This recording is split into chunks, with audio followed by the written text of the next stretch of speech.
So I am currently 6 weeks, 4 days pregnant. And this week is usually the week that I start to get sick, but actually this week has been pretty good. I've been surprised, I've been a little bit anxious, but overall I'm actually just really enjoying it. Let's just say that. So we got to tell the kids. We told the kids on New Year's Eve, we gave them gifts. I had previously, when I had my chemical pregnancy, I had ordered some things to tell them and then I just saved it. So I had a little onesie that I got off of Etsy that says, and then there were 4 and it says their names, Simon, Scarlett, our dog, and then baby. And then I got Simon a cap, a baseball cap that says Big Brother, and I got Scarlett a necklace that has her initial and it said it was, you know, from the baby to its big sister. So that was really special. I'll put some footage in here so you can see, but it was really special to be able to tell them. And I think at first they didn't even really know like how to respond or how to react, especially if we're like having the video camera out. But over the next couple of days, as it like began to sink in, they were like, oh my gosh, I can't believe this is happening. And Simon's like, I want it to be a boy. And Scarlett's like, I want it to be a girl, right? But both of them want us to not find out what it is and let it be a total surprise. So I think we're gonna have it be a surprise this time, which would be a first. I've never done that before. And it's gonna be a really long time to wait, and I'm gonna have a hard time because I'm not a waiter, but we're gonna do this, I think. So yeah, so week 6 is usually when I start to kind of feel some symptoms like nausea, tired. I will say I have been tired. I've been taking naps pretty regularly and I've been going to bed definitely early, but I'm not nauseous yet. Crossing my fingers. And I think that's maybe a couple of things. And obviously some of it we can't control. It's hormones, it's your pregnancy, right? Like some of that you can't control. However, this pregnancy I've gone into with the healthiest habits around my eating, like how often I'm eating, what I'm eating, right? I was counting my macros before. I'm still counting them just to see where I'm at, not like trying to limit myself, but I'm just seeing where I'm at. And I know kind of where I want to be as far as how much protein per day, how much carbs per day, how much fat.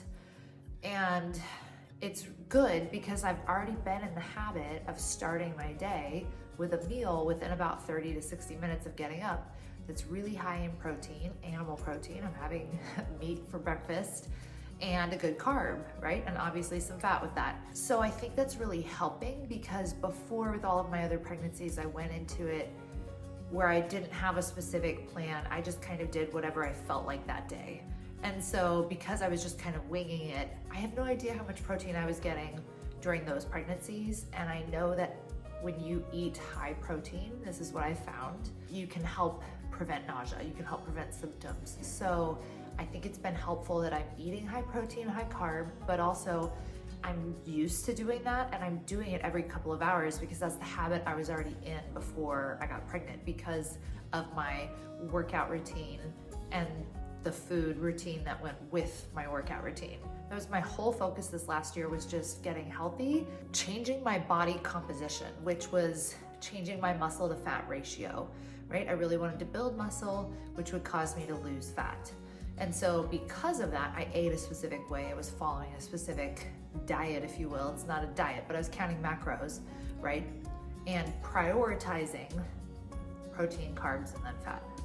So anyways, I think that that's helping. I hope that that's helping. My stomach's been a little bit off this week, but nothing like what I'm used to. Like I'm used to being very nauseous, laying on the couch, like maybe throwing up, that type of thing. And I've had nothing close to that. So in some ways that's been a little bit worrisome because I'm like, wait a minute, what's wrong with this? But I've been in a mom group that's part of the app I was using before I got pregnant. I had an app where I was just tracking my cycle, which was really helpful just to see like when you're ovulating, when you have your period, that type of thing, how long your period is. And I normally never tracked it, but after Sterling, it took a while for my period to regulate. So I was doing it more for that. And by the time we got pregnant this time, I was not like tracking my ovulation. I was not taking the strips and like peeing on them, that type of thing. I had stopped doing all of that. But according to that app, since it was tracking my cycle, I've been posting in there with the other moms who are also expecting around the same time. And there are other ladies that are in the same boat. They're like, I'm not sick either. Like, I'm feeling great too. So I'm like, okay, it's not just me.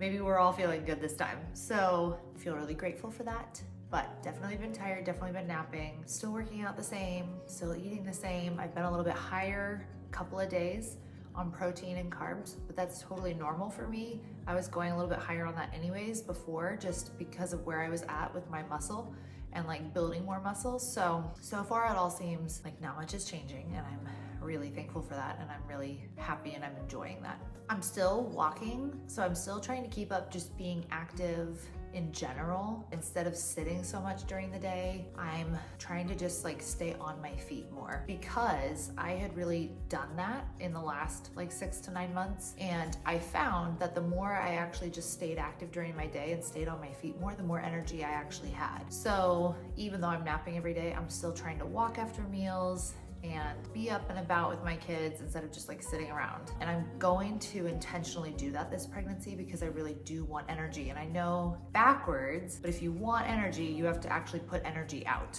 If you want energy in, you have to put energy out. And it feels backwards, especially when you're pregnant, but it's true. And since we live in Arizona and it's hot here in the summers, I'm planning on getting like a walking mat that can go in your house. You can like move it anywhere. It just allows you to walk in place, because I want something that's gonna let me be able to walk even when it's hot here. We just have a lot of fun telling our kids and then telling our immediate families this week. I took a video of us telling the kids, and then we sent the video to our family to like tell them. And so that was really fun.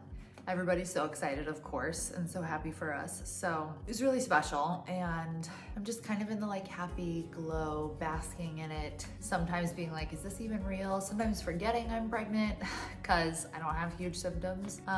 Really just working on letting myself like rest in it and be peaceful about it and like enjoy it, rather than focusing on what could go wrong. Oh, that is something that is definitely different this time. I think every time you go into a pregnancy, it's easy to be like, how is this gonna disrupt my life? Oh my gosh, how am I gonna do this? How am I gonna lose sleep? How am I going to have a baby? How is this going to mess up my relationship? How is this going to change my work, right? All of that. This time around, I've had little to none of that. I have only seen all of the good that's going to come from adding a baby to the family, and I have not even been at all worried about like lack of sleep or having a baby that's gonna get sick, right?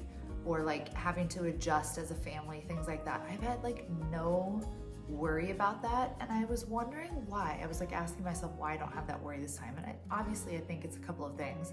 I think one, after going through loss, probably you don't sweat the small stuff, right? Like you'd rather have the small stuff with a baby than without.